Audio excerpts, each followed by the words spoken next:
I stood by the edge of my porch, staring down the hedge maze I had spent 6 sweaty weekends building. Tall, twisting green walls now covered the spot where my straight, smooth concrete driveway used to be. I smiled, sipping lemonade. And then I heard it. What is this? It was her, Karen, screeching at the top of her lungs, stuck deep inside the winding green paths, dragging her little white designer dog behind her like a rag doll.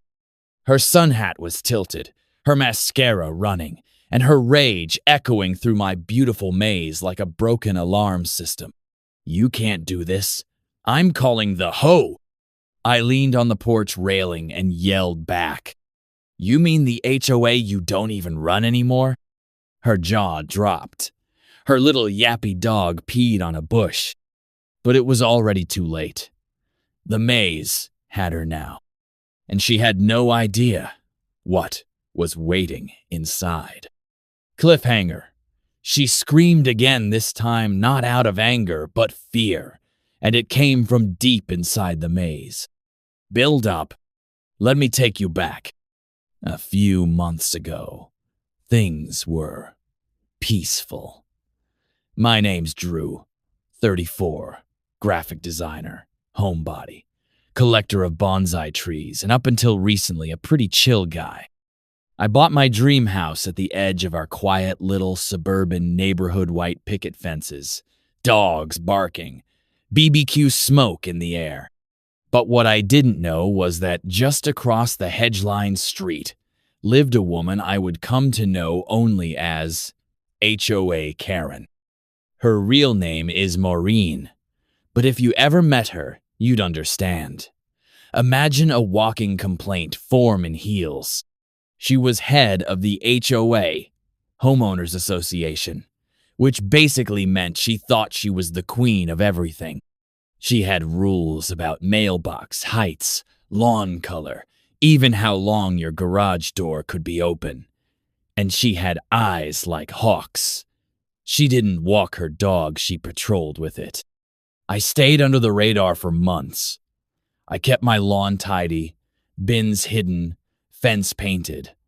But then one day, I noticed tire marks. Weird ones. They ran right across my newly paved driveway. Not on it, but through it from one end to the other, like someone was using it as a shortcut. My property had 2 open end zones on the street, and the other backing up to a little service lane. It looked like someone was cutting through to skip the loop road. So I did what any normal person would do. I installed a Ring camera. And that's when I saw her. Karen, in her oversized SUV. Not once, not twice, every single morning. Her car would roll across my driveway like it was public property, taking the shortest route to the main road. No wave, no apology. And sometimes, her little devil dog would hop out and poop in my rose bed before she peeled away. I tried to be nice. I walked over one afternoon with cookies. Store-bought, but still. I rang her doorbell, smiled, and said, "Hey, just wanted to ask if you could stop using my driveway as a shortcut." She blinked, slowly, then laughed. "You don't own the ground, honey," she said, reaching for a cookie. "If it's not fenced off, it's fair game." She shut the door before I could respond. That night, I ordered 32 hedge plants online, pacing high. The first weekend, I started planting. Neighbors waved, confused but friendly. "What's all this?" asked Mr. Cho from across the street. "Redesigning," I said with a smile. He gave me a thumbs up. I planted day and night. The hedge species I bought was fast-growing and thick. I started from both ends, slowly bringing the walls together. At first, it looked like I was putting up privacy shrubs.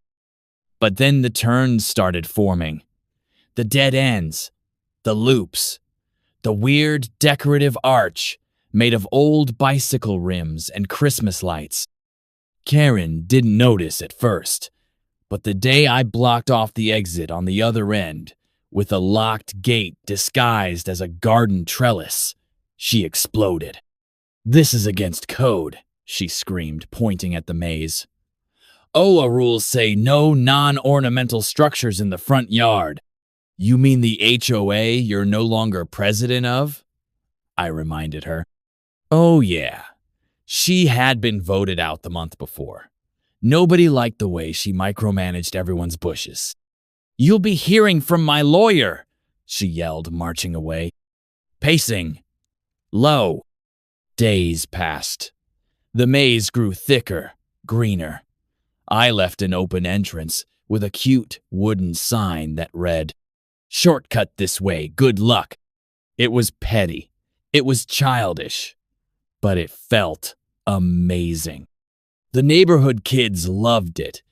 They started sneaking in to play hide and seek. I let them. Even added solar lights for safety. Some of the older folks called it artsy. It became a local curiosity. Karen, however, seethed from her driveway. Then came the man. That morning, I heard the unmistakable sound of heels clicking on stone.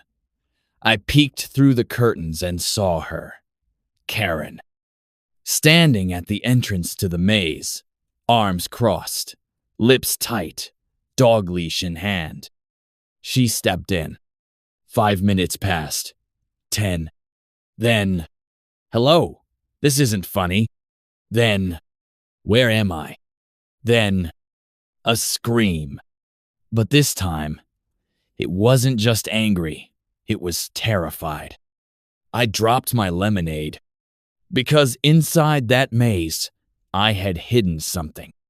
Something I really should have warned her about.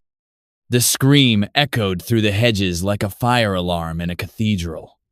I froze, halfway down the porch steps, staring into the green labyrinth I had created. Karen had been inside for 10, maybe 15 minutes, but the sound that just came out of her wasn't the typical HOA outrage screech. It had real panic behind it. I ran to the edge of the maze. "Karen," I shouted. No answer. "Karen, are you okay?" Still nothing. Her dog's leash had been abandoned at the entrance, the little puffball shivering next to the sign. And that's when I realized I hadn't seen her go in alone. She had been dragging the dog behind her. I stepped inside. "Build up." "Okay, so before you judge me, I need to explain what was in the maze. See, I didn't just plant bushes. This wasn't some cutesy landscaping project with gnomes and birdhouses. This was warfare by design. Because after Karen mocked me for daring to ask her not to trespass, I got inspired. I binged every Hedge maze documentary I could find. I learned about distraction paths, memory traps, even something called a non-Euclidean layout. Don't ask, YouTube took me to dark places. I wasn't just blocking her off, I was psychologically disarming her. Some of the maze features I added. A rotating mirror wall that made people think they were walking toward themselves. Fake exits made of painted plywood with exit signs that led to nowhere. A hidden Bluetooth speaker that randomly whispered things like "turn back" and "she's watching." And most importantly, the scarecrow. Oh yeah, the scarecrow. Hi, Karen's mistake. Let's rewind about an hour before the scream. My neighbor, Tim, had texted me. "Dude, Karen's at it again. I think she's trying to prove something." According to him, she was fuming ever since I built the final turn in the maze and officially closed off the straight path she used to take. Her workaround? She said if I invited her in via the open entrance, then she technically wasn't trespassing. I had posted a cheeky little sign saying, "Shortcut this way." So I guess in her mind, that was all the legal permission she needed. She marched in with her dog, purse swinging like a weapon. What she didn't know was that earlier that week, I had added phase 2 of the maze. It was time-based. Sections of it would shift when a motion sensor was triggered, small rotating hedges that subtly changed direction after someone passed. It made the maze unsolvable if you didn't move quickly. And Karen? Karen moved very slowly, especially in wedges, which meant that by the time she reached the middle, the path had changed behind her, and now she was lost. That's when she met the Scarecrow. Lo, flashback to the build. The Scarecrow was my masterpiece. His name was Gregory. I made him out of an old mannequin I found at a thrift store, dressed him in a tattered HOA safety vest, and gave him glowing red LED eyes powered by a motion detector. His hand pointed forward, but the path it pointed to was a dead end with echo walls that made even the smallest sounds bounce around like you were surrounded. The kids thought Gregory was hilarious. Karen, not so much. I didn't realize how terrifying he could be until I walked into that part of the maze myself one night. The second those red eyes blinked on, I screamed and nearly tore through my own bushes getting out. It was that good. Hi, back to the present. Now here I was, walking fast through my own maze, listening for signs of Karen. And that's when I heard it.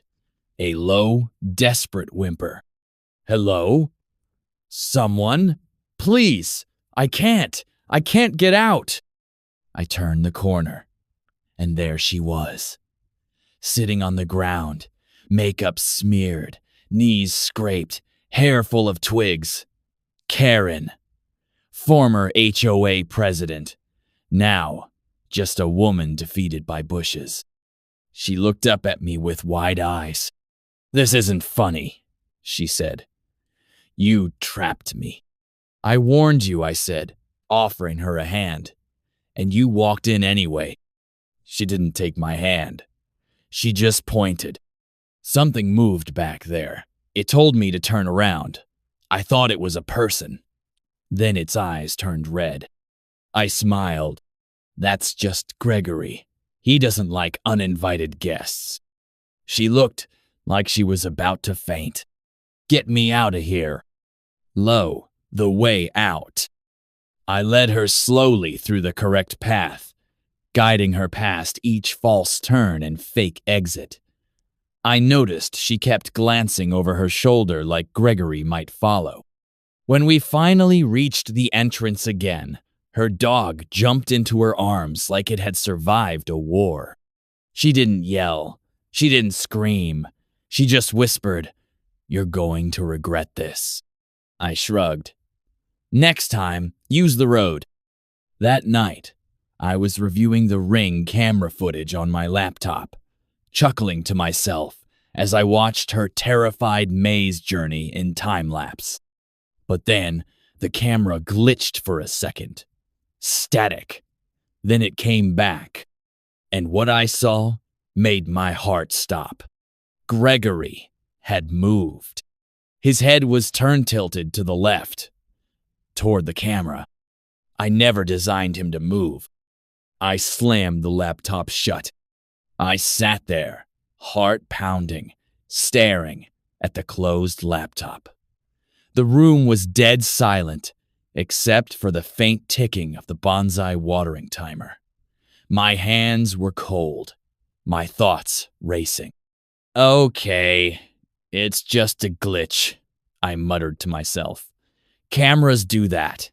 Maybe the wind moved his head. Maybe the bush leaned." But deep down, I knew better. Gregory didn't have moving parts. His head was zip-tied in place. I had hot glued that thing after it slipped during a rainstorm.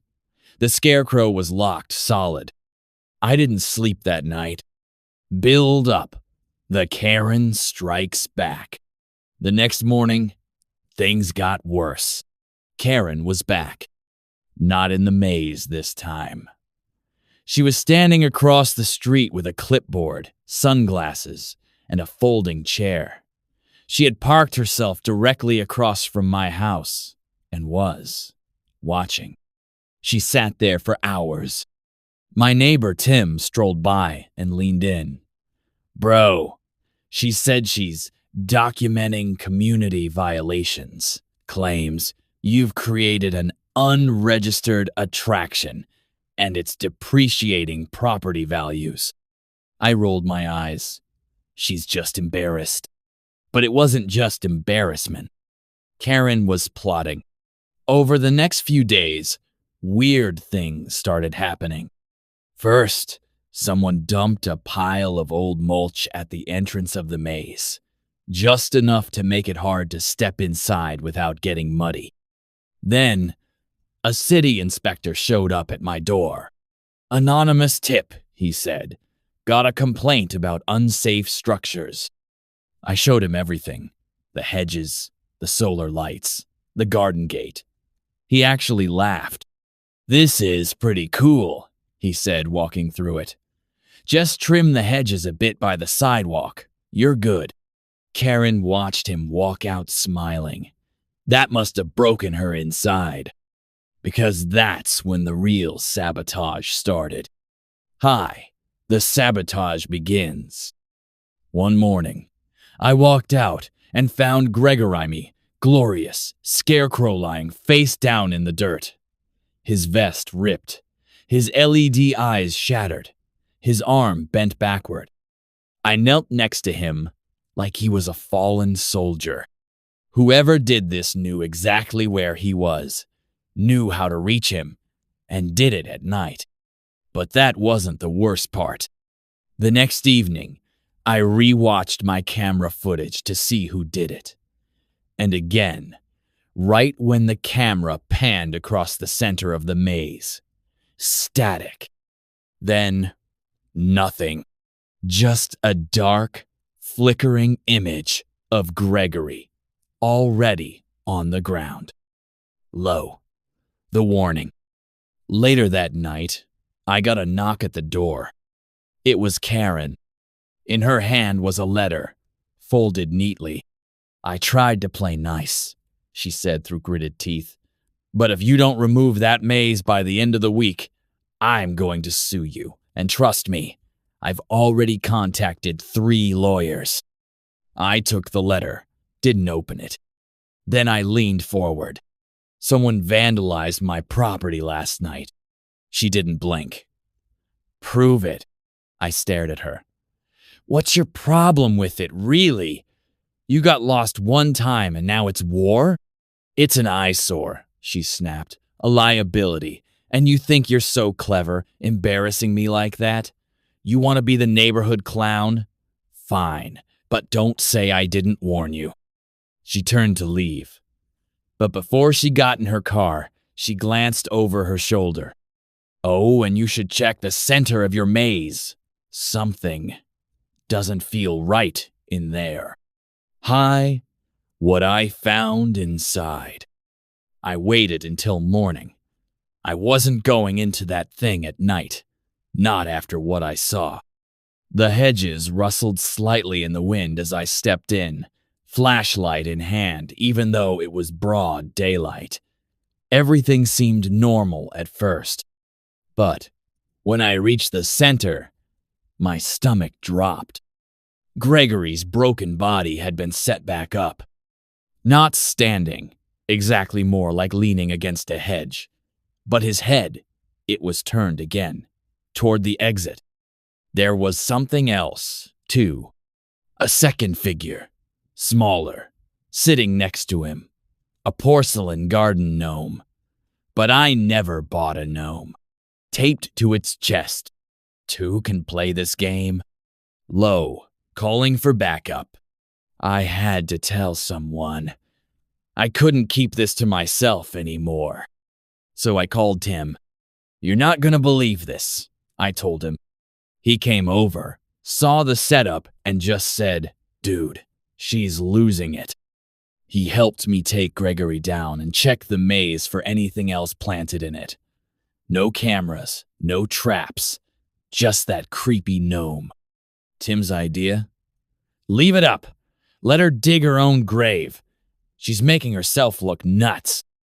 I wanted to believe him, but that night, the gnome was gone. I sat on my porch again the next evening, just watching the hedge maze as the sun set. And right as the last light dipped behind the houses, I saw movement. Not in the maze. Not outside it. I turned around. My hallway lights flickered. A shape passed by the kitchen. And I swear to you, it looked like Gregory. But I had buried him in the garage. Things spiral from unsettling to deeply disturbing in Chapter 4. After spotting a Gregory-like figure moving inside his house, the narrator races indoorsonly to find nothing. But things aren't normal. His hallway lights continue to flicker, his front door creaks open by itself, and muddy footprints child-size trail from the kitchen to the basement. He installs new cameras inside the house this time. The next day, Karen launches a full-out campaign against him. She holds a community safety meeting blaming him for increasing crime and child endangerment. Flyers get posted around the neighborhood calling the maze a haunted hazard. Someone starts sending anonymous letters to his mailbox with vague threats and drawings of the scarecrow. But the narrator isn't intimidated. Instead, he upgrades the maze again, this time with a motion-triggered sprinkler system and even more disorienting mirror corridors. It becomes a local curiosity. Kids love it. Neighbors cheer it on, Karen seeds. Then a break-in. One night, someone cuts through the garage door and enters the house. But nothing is stolen. Instead, Gregory is found propped up at the dining table the next morning, wearing a napkin like he had dinner. The narrator checks the security footage. Static again. Then just frames of Gregory standing. Then sitting. And worst, a figure in the background, dressed like Karen, holding garden shears. The final blow of the chapter? Karen files an emergency injunction with the HOA to have the maze removed within 48 hours, claiming it violates safety codes and has triggered spiritual disturbances. The narrator doesn't respond in court. Instead, he expands the maze. And just as the new hedges are being planted, his phone buzzes. A neighbor texts, "Karen just walked into the maze again. She hasn't come out." End of Chapter 4. Cliffhanger. The sun goes down. Karen's car is still parked across the street. The maze rustles softly. And then, a light turns on deep inside the maze. But no electricity runs through it.